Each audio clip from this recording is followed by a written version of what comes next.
Well, hello.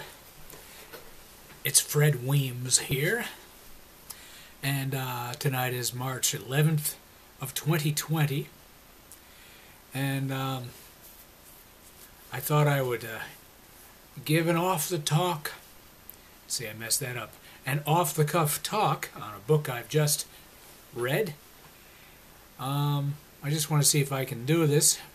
Usually my presentations are readings of things I've written, or songs I'd like to sing. I posted my little Goodreads review on Facebook of the book, but what more would I like to say about it? Something Happened came out in 1974. Joseph Heller was the author, and of course, he was extremely famous in reading circles of I'm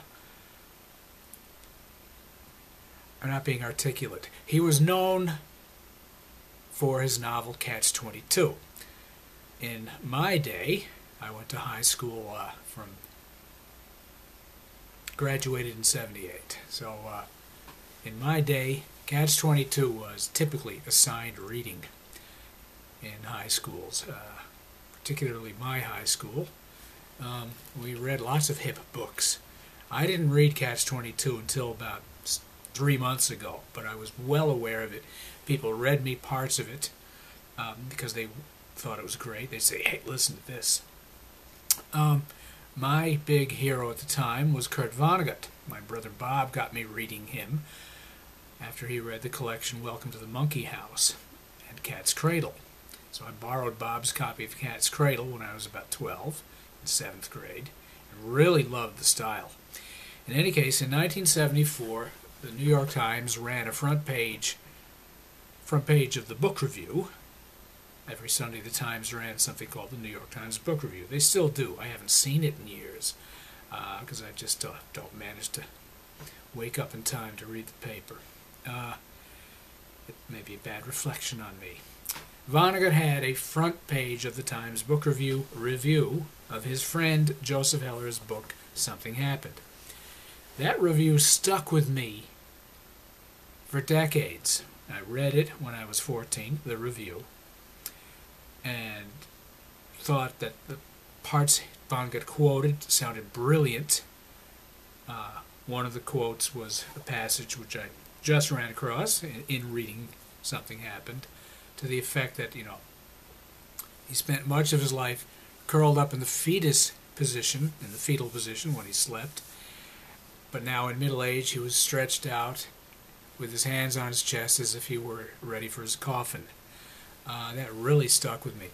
Vonnegut wrote a very persuasive review, and I think it set the tone for other critics who would have liked it anyway, but a man of Vonnegut's position gave them something of encouragement to express how much they liked it. The book itself was a great departure from Catch-22. Catch-22 came out in 1961. Heller didn't produce another novel until Something Happened in 1974. A glance at the copyright page, though, shows copyright 1966, 1974 by Joseph Heller, which means he'd been writing it a long time, and I imagine an excerpt or two appeared over the years before the book came out, but I don't know. My main suspect is the Paris Review. I can't believe they would not, somebody didn't have chapters of it already in a magazine. In any case, in 67, I believe, Heller presented a play at Yale, which I think was his alma mater, called We Bombed in New Haven. I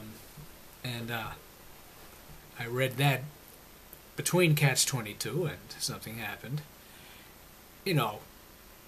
It's filled with the sort of humor that's in Catch-22, but by no means as compelling. Heller was a novelist, a great novelist.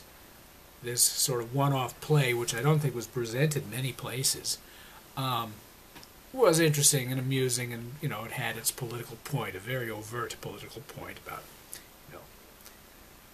war being bad.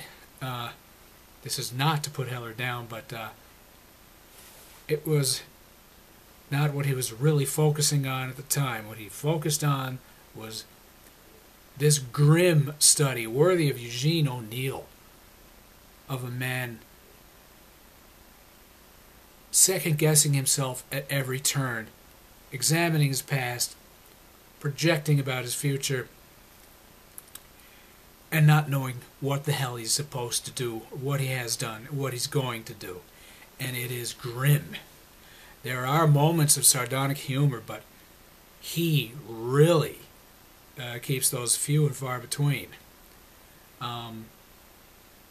He was a master humorist. He's one of the few novelists who can incorporate absolute sort of vaudeville-style comedy into his work. Other writers of his era can be very funny at times. I laugh at Updike's ability with embarrassment. No one rivals Updike, I suppose, in, showing how somebody can be excruciatingly embarrassed. But Heller really could have been, I think, a stand-up comic in Vegas. He could have written for Laugh-In or Johnny Carson. I'm not being facetious. He had that.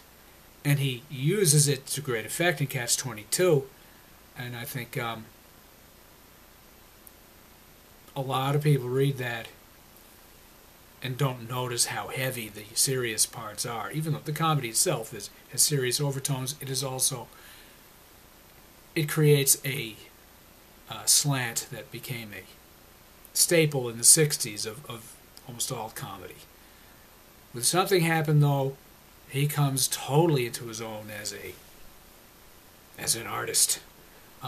He uses many of the same effects that are used in Catch-22.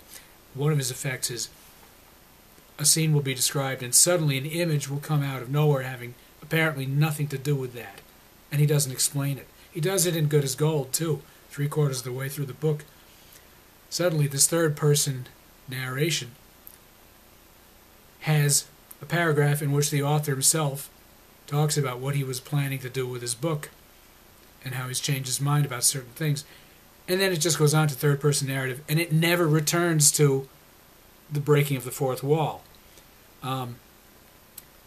But in Something Happened, he uses all these techniques with what I was tempted at first when I was reading it to call a poker face. But this is beyond a poker-faced comedy.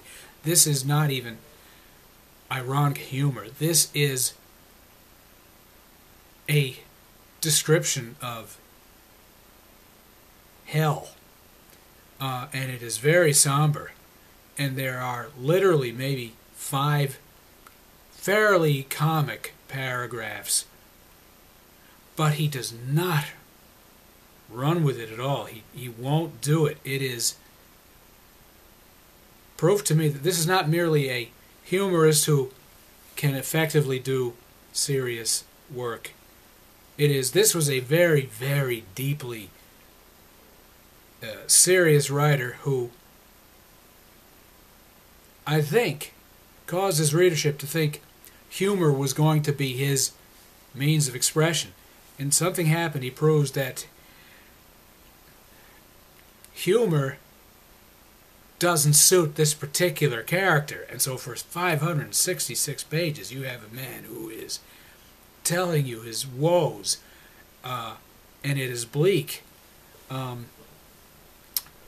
One of the things about mid-20th century American literature is a penchant for dystopian suburban description. But Heller, who uses that, it goes way beyond it. This is about the human condition. It is absolutely poetic. The book is filled with alliteration. It is paced with tremendous deliberation.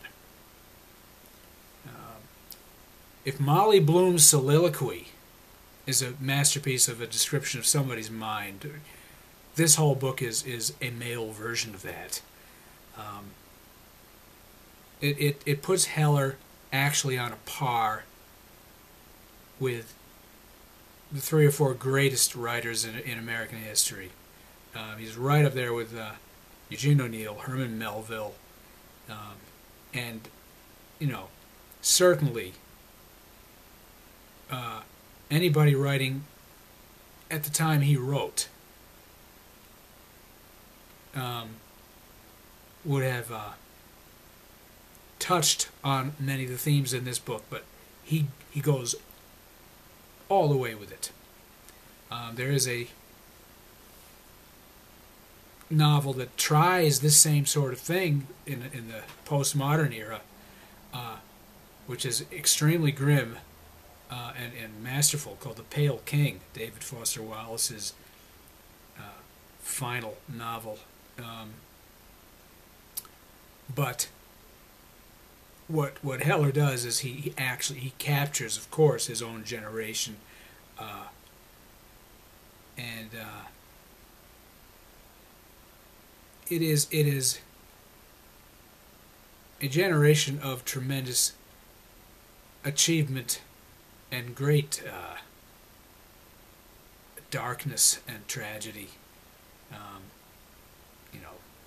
My father, of that generation, 2 years younger than Heller, always poo-pooed Tom Brokaws' idea that was the greatest generation. But for what it's worth, I think that name kind of works. They shaped this country. As great as David Foster Wallace's Pale King is, it's somehow not universal the way this book is, which is no slight on Wallace, and it's no slight on Philip Roth or Saul Bellow or Updike or Arthur Miller. They all kind of would describe that sort of midlife crisis very well. But Heller is your go-to author for what happened in the American century. Anyway, that's it for me for now. Talk to you later.